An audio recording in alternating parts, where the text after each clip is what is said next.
ברוך אתה אדוני אלוהינו מלך העולם שהכל נהיה בדברו. לחיים, לחיים. חיים וחיים וברכה.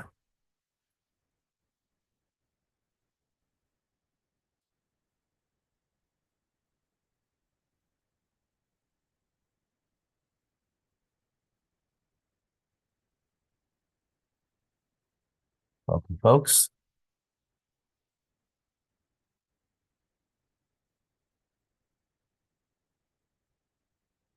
So we continue with our Maimer, Hasidic discourse, that the Rebbe said in 1977, Hanukkah.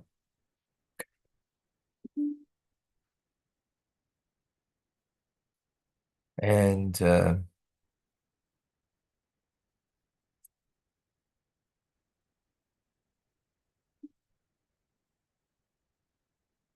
we're speaking about that.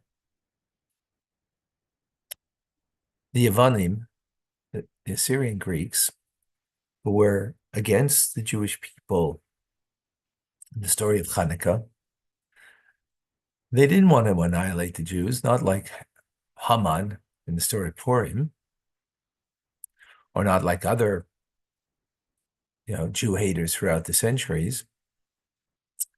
But they wanted to wipe out Judaism, and specifically Judaism, what they wanted to wipe out was an adherence to something that is beyond beyond rationality, beyond logic.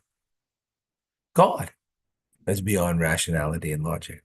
They wanted to wipe that out from the Torah. They wanted to wipe that out from the mitzvahs that we do.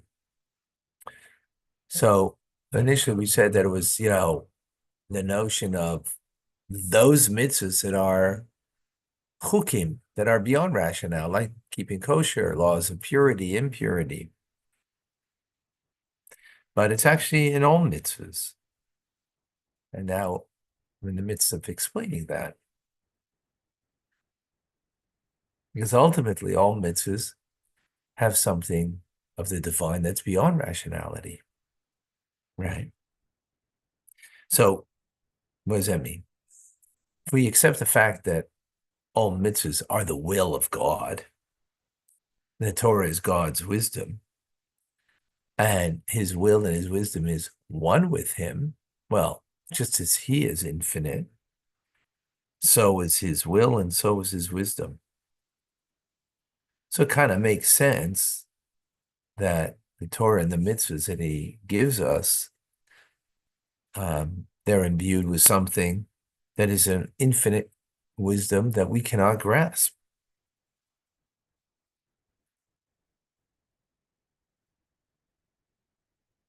And the only reason there is some kind of reason is sort of a come down, if you will, in the mitzvah that God gives us that allows us to be able to relate to, some rationality, some logic that's in the mitzvah. But we can see that within the details of the mitzvah itself, even though you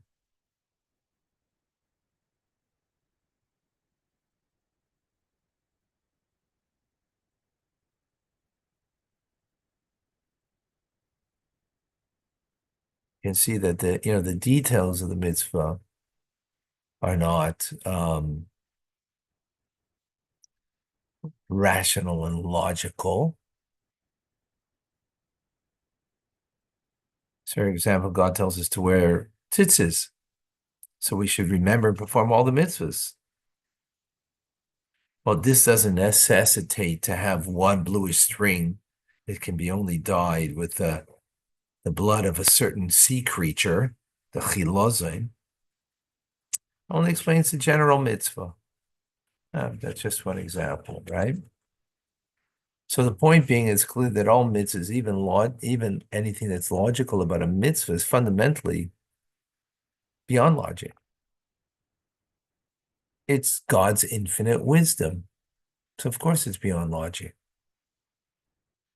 And furthermore, it's not just God's infinite wisdom, but it's also God's will. And God's will is beyond wisdom, beyond rationality. So we see that the Jewish approach to all mitzvahs is that we perform them not because of the logic that's in the mitzvah, but because this is God's will. This is what he wants. It's what he needs of us. And it's God's infinite wisdom that's beyond us. The Greeks had a problem with this approach. I might add, there are people who have a problem with this approach too. Not the Assyrian Greeks of old only,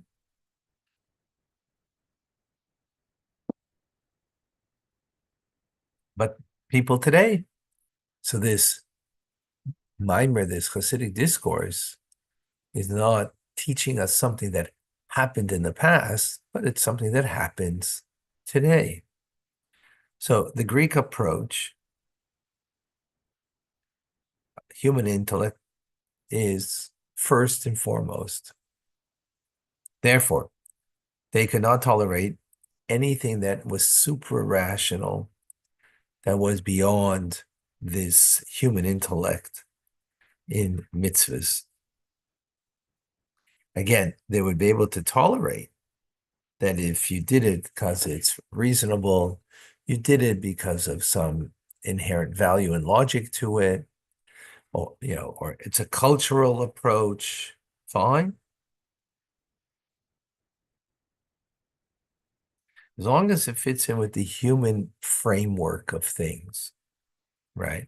And human framework is that the mind is superior. This is on top. This rules. It's superior to everything.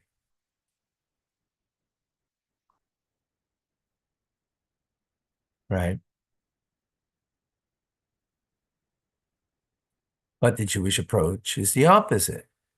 Hashem's will, as it's expressed in Torah mitzvahs, that comes first.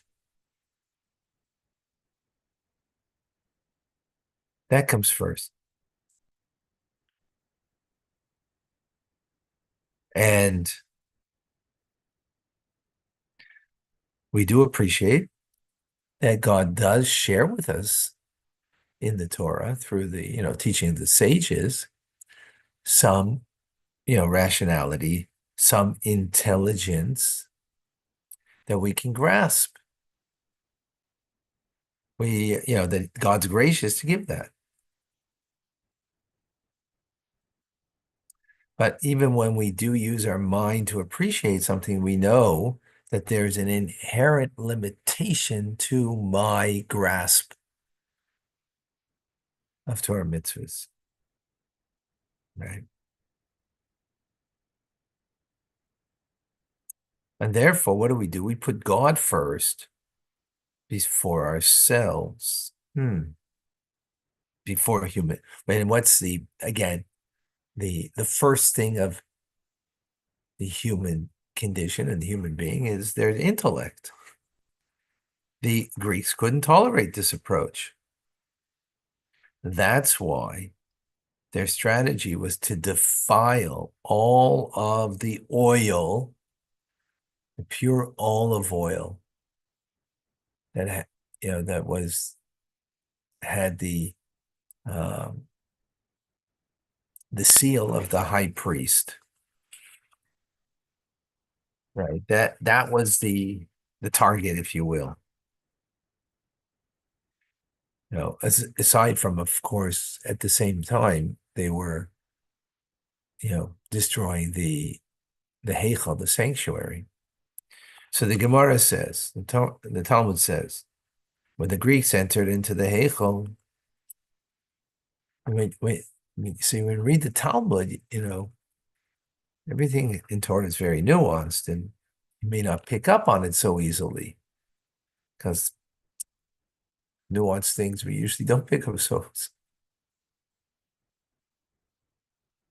So the Gemara says, the Talmud says that when the Greeks, the Yavanim, they entered into the Heichal, they entered into the sanctuary. What did they do? They defiled all of the oil in the sanctuary. So what is implied by that statement? They went into the holiest place, and what they targeted was not the holiest place, but was the oil. So it wasn't the building of the Beis Hamikdash that they were targeting, specifically at least, right? And not that they didn't, they did. Yeah, make no question they did.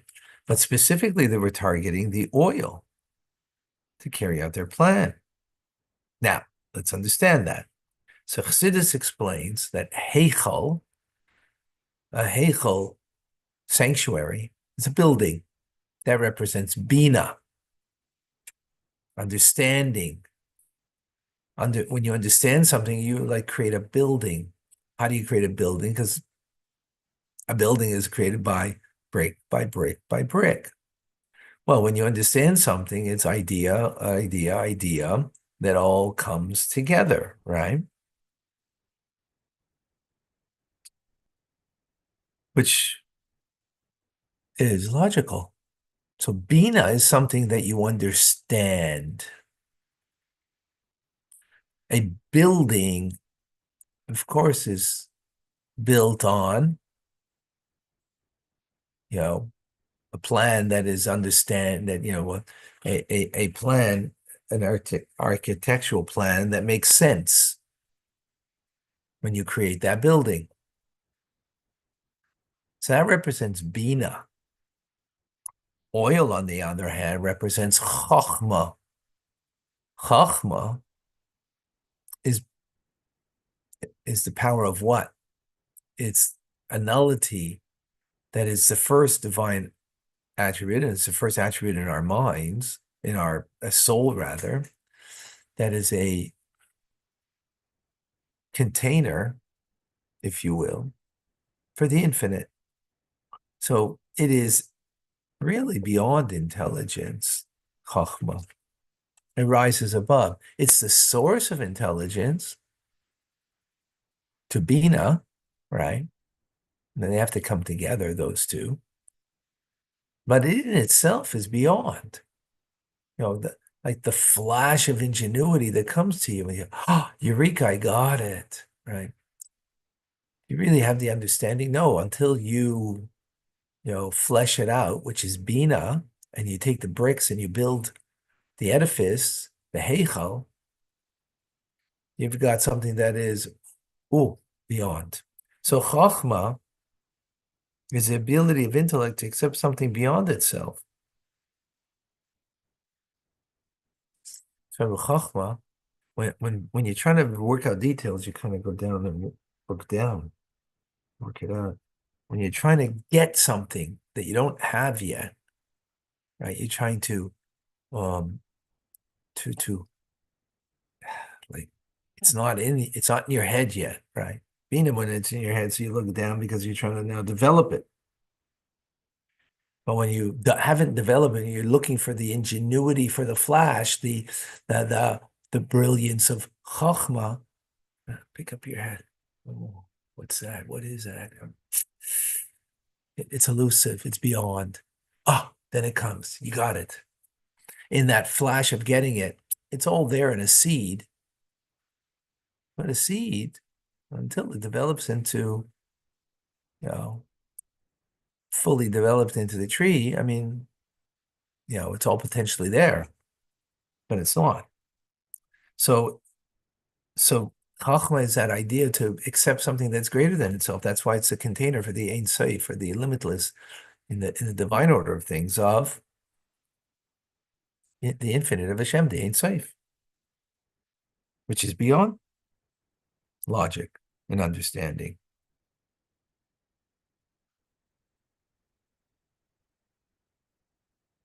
Very.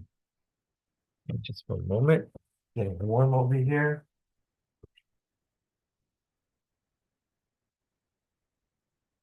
Warming up to these ideas, I hope. Chaim Baruch, everybody.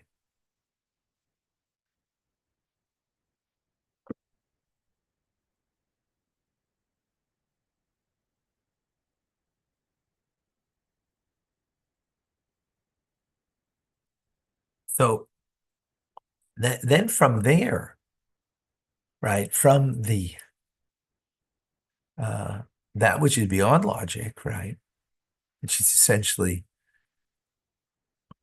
Hashem's infinite wisdom, and even beyond that, infinite will, then it goes and it flows in and comes into Bina, right?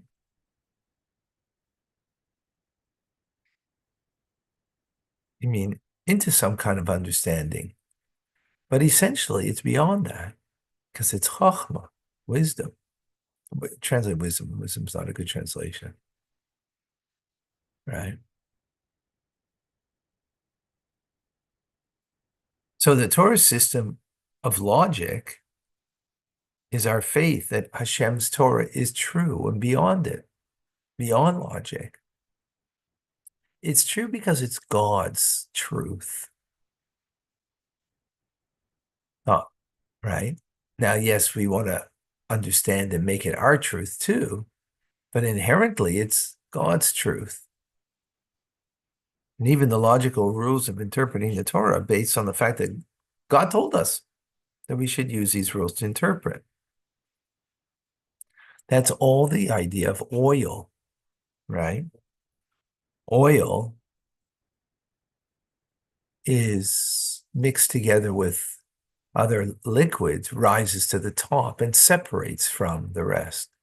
As Chachma is the first attribute separated from the rest, and it's separated from the rest because the rest is all within a system, if you will, of cause and effect, a system that is logical, reasonable. But Chachma is beyond that. The power of what? Koachma? Power of saying, oh, what? Well, when you say what, it means it's something beyond your grasp, right? That phrase, that statement. And what is it? It's God's truth. It's God's wisdom. It's God's will.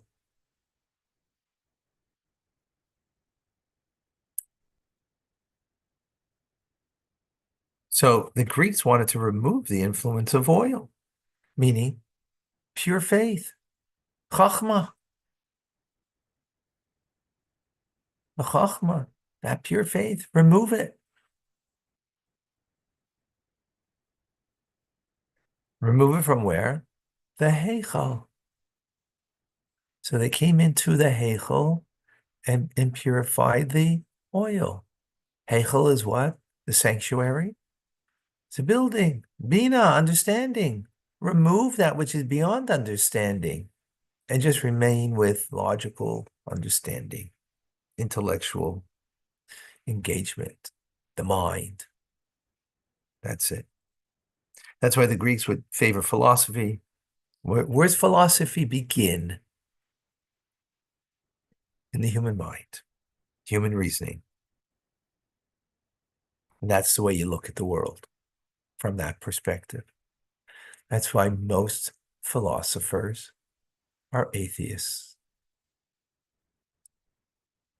because they begin by cherishing, lauding, by glorifying the human mind,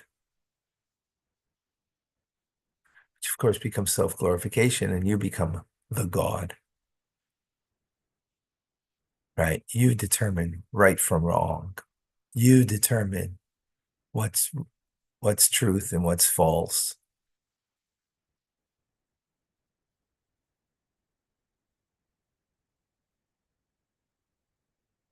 A lot of the woke stuff that's going on, that's where it's coming from